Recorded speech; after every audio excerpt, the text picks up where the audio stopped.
High viewers, இன்றைக்கான வீடியோவில் என்ன நடக்கலாம்னு சொல்லிட்டு பார்க்கலாம். வீடியோக்குள்ளே போகிறதுக்கு முன்னாடி நம்ம சேனலில் லைக் அண்ட் சப்ஸ்கிரைப் பண்ணிவிட்டு கொஞ்சம் சப்போர்ட் பண்ணுங்கள். வாங்க இப்போ வீடியோக்குள்ளே போகலாம். மயில் வாகனம் கார்த்திக் இவங்க ரெண்டு பேருமே நவீன் இருக்கிற பக்கத்தை ஆல்மோஸ்ட் நெருங்கிட்டாங்க. அந்த சைடு கோவில் மணியை பார்த்துட்டு மணி அடிக்கிற சவுண்டு இங்கே தான் கேட்குது. ஒருவேளை இந்த கோயிலை சுற்றின ஏதாவது ஒரு இடத்துல தான் நவீனை புதைச்சி வச்சிருக்கணும், நம்ம எப்படியாவது தேடி கண்டுபிடிப்போம்னு சொல்லிட்டு போகிறாங்க. அப்போ அந்த இடத்துல ஐஸ் வண்டி வருது. அந்த ஐஸ் வண்டியை ஓட்டிட்டு வரவர்கிட்ட நம்ம கார்த்திக் வந்து கேட்குறாங்க, அண்ணா நீங்கள் 1 மணி நேரத்துக்கு முன்னாடி எங்கே இருந்தீங்க அப்படின்னு சொல்லிட்டு கேட்கும்போது, இதுக்கு பின்னாடி ஒரு ஃபேக்ட்ரி இருக்குப்பா, அந்த ஒரு இடத்துல தான் நான் ஐஸ்கிரீம் வித்துட்டு இருந்தேன் அப்படின்னு சொல்றாங்க. இதை கேட்டுட்டு ஒருவேளை நவீன் சொன்ன சவுண்டு இதுவா கூட இருக்கலாம் அப்படின்னு சொல்லிட்டு அவர் எங்க ஐஸ்கிரீம் வித்தாரோ அங்க போயிட்டு அங்க குழிய தோன்றாங்க. அப்போ அங்க ஒரு பெட்டி மாதிரி வருது. அதுக்குள்ளதான் நம்ம நவீன் இருக்காரு. நம்ம கார்த்திக் வந்து எப்படியோ நவீனை காப்பாத்திடுறாங்க.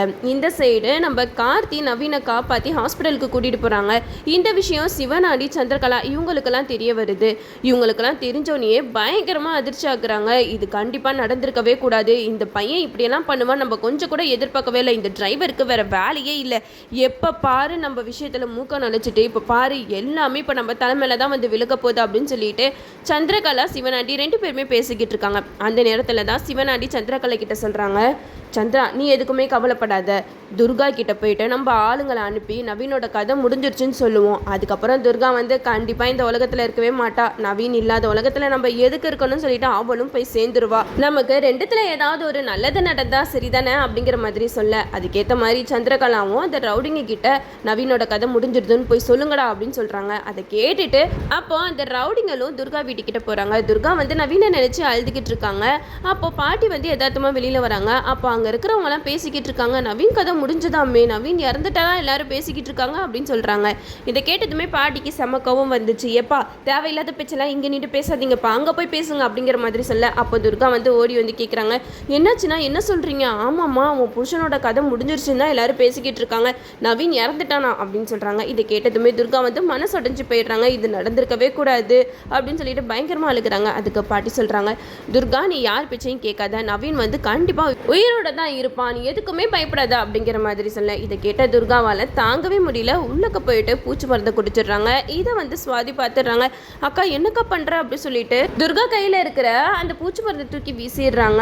அப்போ பாட்டி சொல்றாங்க, என்னம்மா துர்கா இப்படி பண்ணிட்டியம்மா அப்படின்னு சொல்லிட்டு துர்காவை தூக்கிட்டு போய் ஹாஸ்பிட்டல்ல சிக்கிறாங்க. அப்போ ரேவதி கார்த்திகிட்ட சொல்றாங்க, இது மாதிரி துர்கா வந்து தப்பான முடிவு எடுத்துட்டா, பூச்சி மருந்து குடிச்சிட்டா அப்படின்னு சொல்லவுமே கார்த்திக் சொல்றாங்க, ஐயோ ரேவதி துர்கா கிட்ட சொல்லு, நவீன் வந்து உயிரோட தான் இருக்கான், நவீனுக்கு எதுவுமே இல்லை, நான் இன்னும் கொஞ்சம் நேரத்தில் நவீனை காப்பாற்றி கூட்டிகிட்டு வந்துடுவேன் அப்படின்னு சொல்கிறாங்க.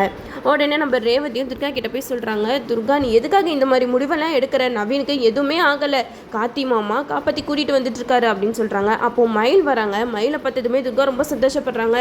மாமா நவீனுக்கு எதுவும் ஆகலை அப்படிங்கிற மாதிரி கேட்க, அதை கேட்ட மயில் சொல்கிறாங்க, அதெல்லாம் எதுவும் ஆகலை துர்கா, நீ எதுக்காக இப்படியெல்லாம் பண்ணிக்கிட்டு இருக்க, நவீன் உயிரோட தான் இருக்கான், கார்த்தி வந்து நவீன் இருக்கிற இடத்த கண்டுபிடிச்சிட்டான், இன்னும் கொஞ்ச நேரத்தில் கூட்டிகிட்டு வந்துடுவான் அப்படிங்கிற மாதிரி சொல்லி சமாதானப்படுத்துகிறாங்க.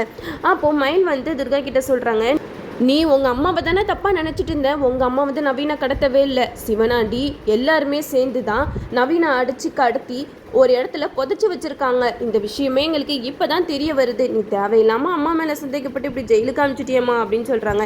இதெல்லாம் கேட்டுட்டு துர்கா வந்து பயங்கரமா அழுகுறாங்க. நான் தப்பு பண்ணிட்டேன் மாமா, அம்மா வந்து இந்த தப்பு பண்ணியிருக்க மாட்டாங்க, நான் கொஞ்சமாவது யோசிச்சிருக்கணும் அப்படிங்கிற மாதிரி சொல்ல, அப்போ மயில் சொல்றாங்க, நீ எதுக்கும் கவலைப்படாத, எல்லாம் நல்லதே நடக்கும் அப்படின்னு சொல்லிட்டு போயிடுறாங்க. இந்த சைடு நம்ம கார்த்திக் வந்து நவீனை காப்பாற்றி கூட்டிட்டு வந்து போலீஸ் ஸ்டேஷன்ல எல்லா உண்மையுமே சொல்லிடுவாங்க.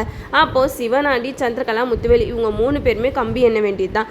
என்ன நம்ம சாமுண்டீஸ்வரிக்கு நம்ம தங்கச்சியே இந்த மாதிரி கூட இருந்து குழி பறிக்கிறா அப்படிங்கிற விஷயம் தெரிஞ்சிச்சுன்னா நல்லா இருக்கும். சீக்கிரமாகவே சந்திரகலாவோட உண்மையான முகம் நம்ம சாமுண்டீஸ்வரிக்கு தெரிய வரணும். அப்போ தான் எபிசோட் வந்து வேறு லெவலில் போகும். நம்மளும் வெயிட் பண்ணி பார்ப்போம்.